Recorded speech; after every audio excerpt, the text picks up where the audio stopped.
Tax free કરો છો તો મહાકુંભ જતી ગાડીઓ ટોલ ફ્રી કેમ નહીં? અખિલેશે યુપી સરકાર પાસે કરી માંગ. ઉત્તર પ્રદેશના પ્રયાગરાજમાં ચાલી રહેલા મહાકુંભમાં લાખો શ્રદ્ધાળુઓ દરરોજ ગંગા ઘાટ પર સ્નાન કરવા જઈ રહ્યા છે અને પુણ્યની ડૂબકી લગાવી રહ્યા છે. શનિવારે પણ કુંભ નગરીના દરેક ઘાટ પર ભક્તોની ભારે ભીડ જોવા મળી રહી છે.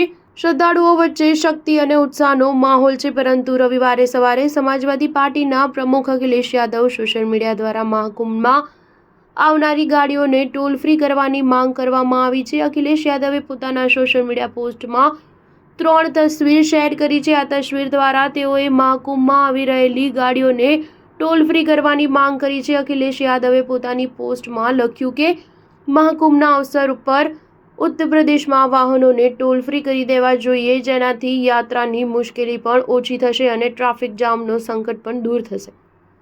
જ્યારે ફિલ્મોને મનોરંજન કર મુક્ત કરવામાં આવી શકે છે, તો મહાકુંભના મહાપર્વ પર ગાડીઓને કેમ કર મુક્ત ન કરી શકાય?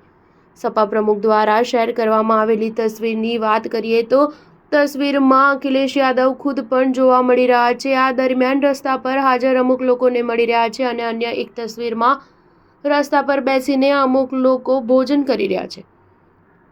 નોંધનીય છે કે છેલ્લા ઘણા સમયથી અખિલેશ યાદવ મહાકુંભના તમામ મુદ્દાને લઈને યોગી સરકારથી ઘણા નારાજ જોવા મળી રહ્યા છે.